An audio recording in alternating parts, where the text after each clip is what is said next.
Banger after banger.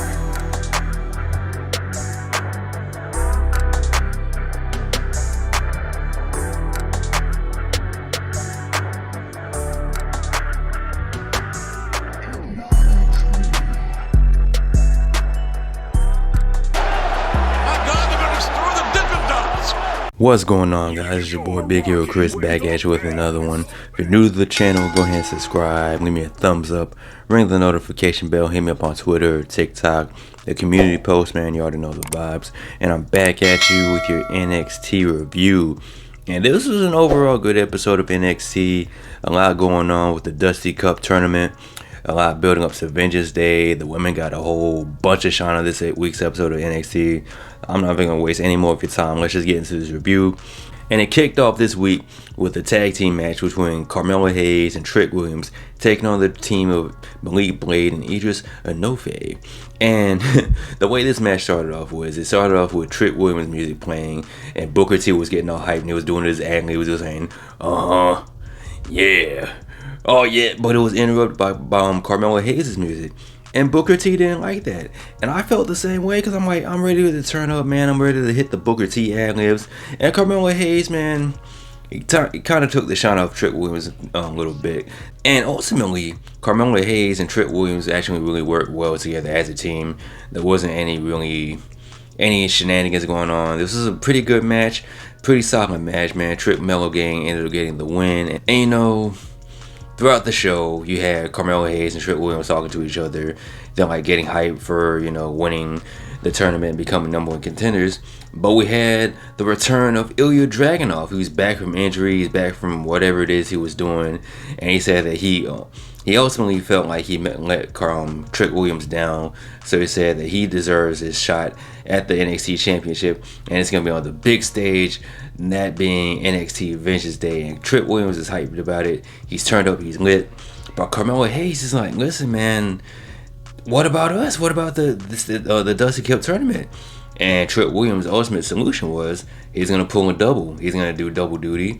He's going to wrestle with Carmelo Hayes in the tournament. And then he's going to go on to, you know, wrestle Ilja Dragunov for the main event.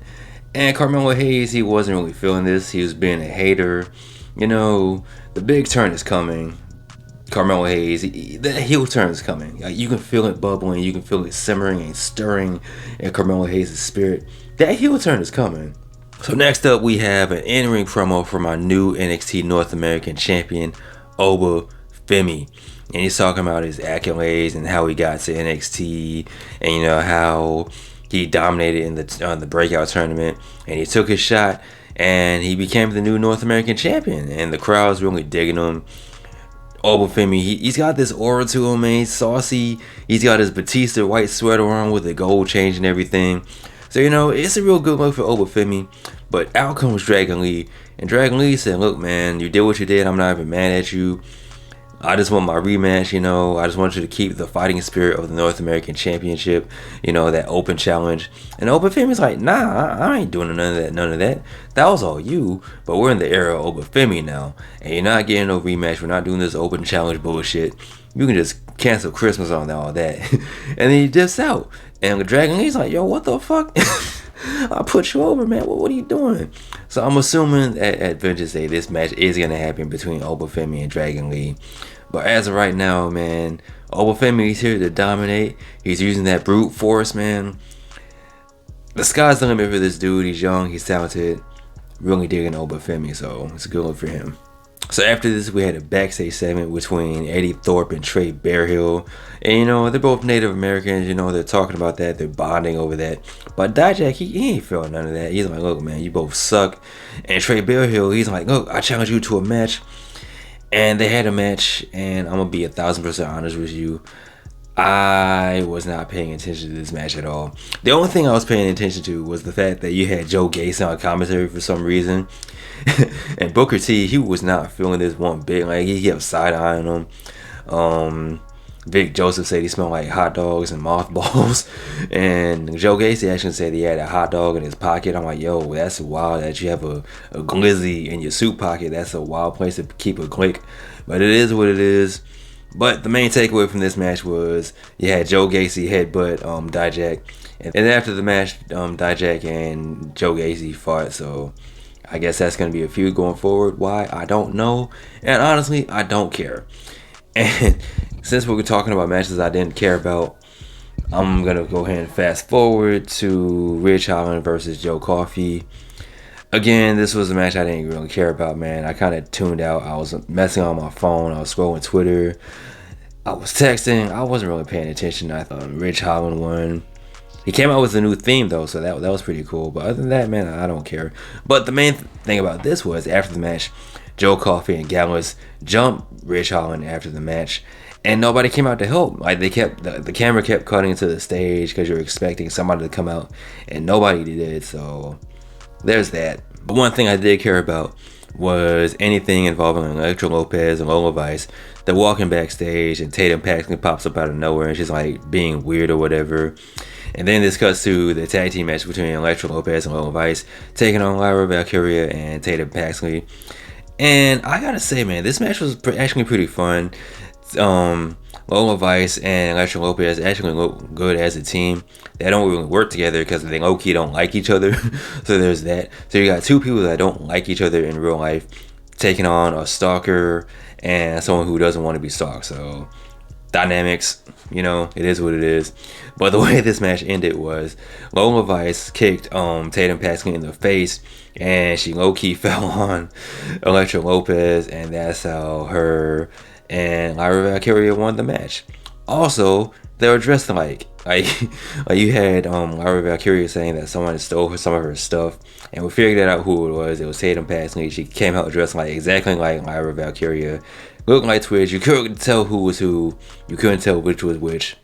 So that was actually kind of funny. I did pop for that a little bit. So that was actually pretty funny. So later in the show, we had a pretty funny backstage segment between Baron Corbin and Braun Breaker, aka what are they called? The Wolf Dogs.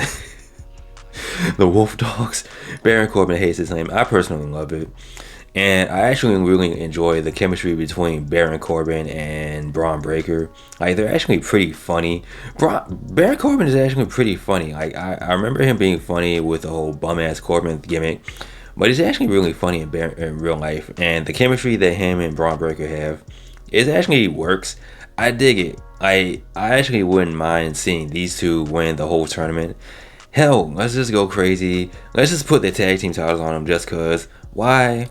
It just works. I like it. I dig it. I love it. Oh yeah, man.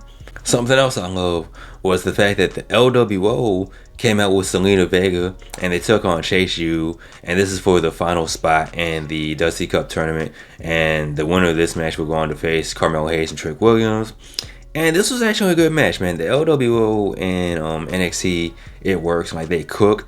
They get to cook in a way they don't really get to on the main roster, so that's pretty cool.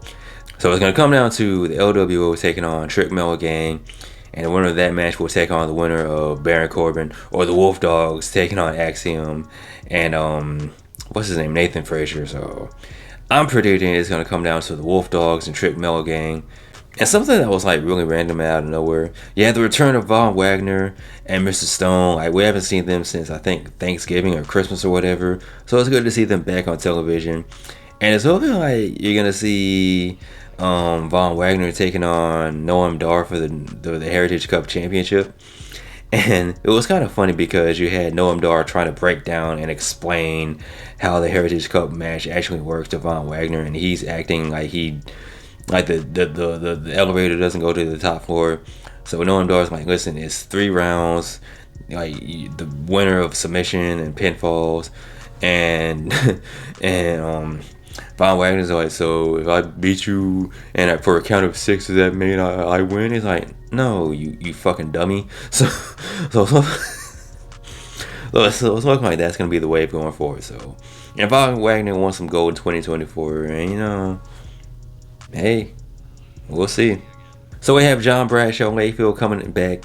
He's giving Josh Briggs some advice and pointers, you know, talking about how he went from being Bradshaw to being JBL, and how he found his way, and it led him to championship gold and led him to becoming a wrestling god and becoming like the lead officer in ICE or whatever. If you know, you know.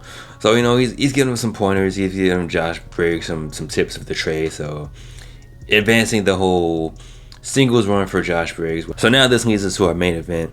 It's the 20-woman battle royale to see who will be the number one contender to face Lyra Valkyria at Vengence Day. And the whole rule of this battle royale is it's gonna go and go and go until it gets to the final four, and then those four will fight in a fatal four-way, and the winner of that will be declared the number one contender. And you guys remember how earlier in the video I talked about how Elektra Lopez and Logan Vice don't like each other.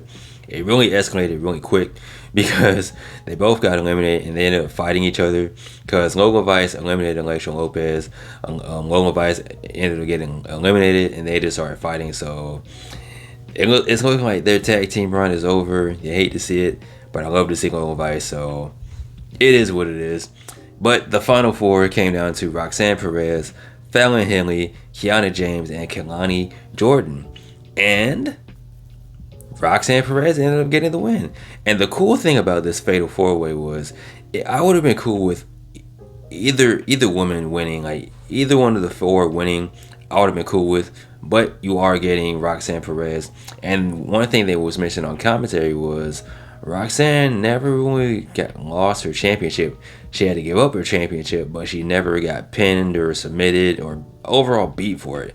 So you have that. Also, you kind of have this pseudo heel turn that's going on with Roxanne Perez. So she's looking a little bit more aggressive. She's looking a little bit more meaner or whatever. So that's something to keep an eye on, especially when you have crazy ass Tatum Paxley floating around the mix. So keep an eye on that. They're going to go face-to-face next week in a contract signing, I think, Roxanne and Lyra Valkyria. And that's how NXT ended this week, with a stare down between the two fighters for Vengeance Day. So with that being said, man, NXT, overall fun show. I enjoy it. Outside of the two matches I really didn't give a shit about, still a fun show, man. I love me some NXT. With that being said, guys, let me know your thoughts on this episode in the comment section below. Of course, as always, like, comment, and subscribe. You guys take care of you. I'm out. Peace.